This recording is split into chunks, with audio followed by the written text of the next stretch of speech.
اللہ کے اپنے ٹائمنگز. ہمارا کام کیا ہے؟ اپنے اپنے وقت میں اپنی اپنی ذمہ داری نبھانا. اور اگر ہم نے یہ نہیں کیا نا اور ہم جلد باز بنے تو پھر ہم اپنا ہی نقصان کریں گے. انسان بعض اوقات جلد باز ہوتا ہے، خود بھی تیزی سے عمل کرنا چاہتا ہے، دوسروں کو تیزی سے دین پر لانا چاہتا ہے، رشتے بھی چھوٹتے ہیں، خود بھی فرسٹریٹڈ ہوتا ہے، اور اینڈ پر شیطان اس کو دین سے بھی بدظن کر دیتا ہے، دین سے بھی دور ہو جاتا ہے.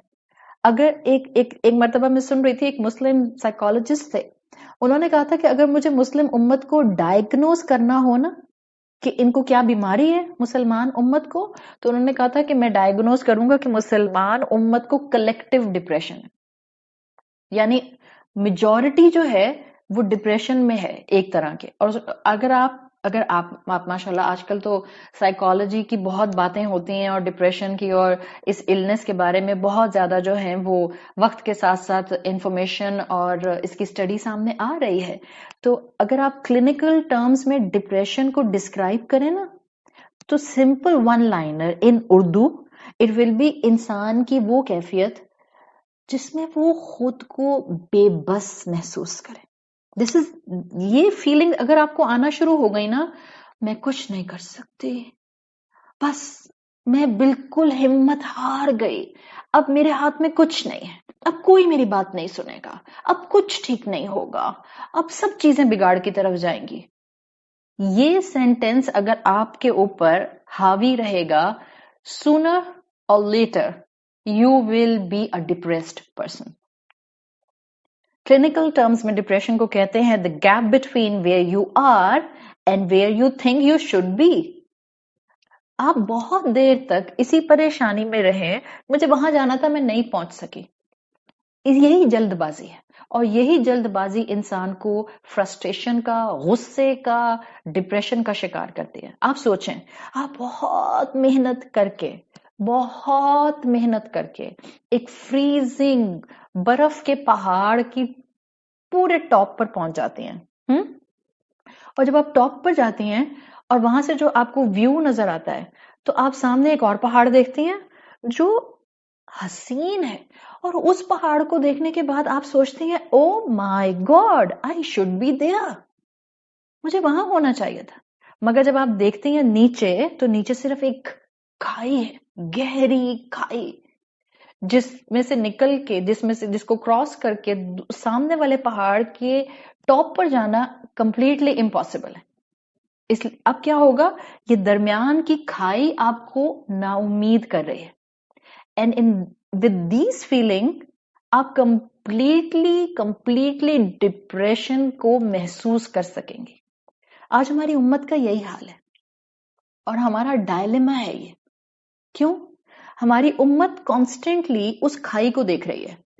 وہ وائبس جو ہمیں دی جا رہی ہیں، مسلمان امت بیکار، مسلمان چور، مسلمانوں کو کام نہیں کرنا آتا، مسلمان امانت میں خیانت کرتے ہیں، مسلمان اب اپلفٹ نہیں ہو سکتے، مسلمانوں میں کوئی خیر باقی نہیں رہا، مسلمانوں میں ڈس یونٹی ہے، مسلمان ٹیررسٹ ہیں. یہ ساری آوازیں وہ کھائی ہیں، اور سمجھیں کہ اس کھائی کو دیکھ کر مسلمان امت جو ایک طرف ہے وہ یہ سوچ رہی ہے کہ میرے لیے سامنے ترقی کے پہاڑ پر، خوشحالی کے پہاڑ پر، ایک یونٹی کے پہاڑ پر جانا ممکن ہی نہیں ہے. اور وہ اس کھائی کو دیکھ کر اتنی ڈسٹریکٹڈ ہے کہ وہ امت آپ سر گھما کر دیکھ ہی نہیں رہی کہ دوسری طرف اس پہاڑ پر جانے کے لیے ایک برج موجود ہے. You don't need to cover this کھائی ایٹ آل. آپ تھوڑا سا ذرا موو کریں اپنی اسی پہاڑ کی پوزیشن پر کھڑے جہاں آپ کھڑی ہیں. Just move a little bit اور آپ دیکھیں گی کہ ایک پورا برج موجود ہے جو آپ کو اس سامنے کے ترقی کے پہاڑ پر لے جا سکتا ہے، اس خوبصورت پہاڑ پر لے جا سکتا ہے. Just fit this analogy to your lives. Fit this analogy to Muslim Ummat life. کہاں ہے یہ برج اور کون سا یہ برج؟ آپ اس وقت جہاں کھڑی ہیں، چاہے امت اس وقت جہاں کھڑی ہے، چاہے ہم اپنے آپ کو دیکھ لیں ہم اس وقت کہاں کھڑے ہیں. Don't look into the problems. Don't look into the negative criticism of the people. Don't look into the conspiracy theories.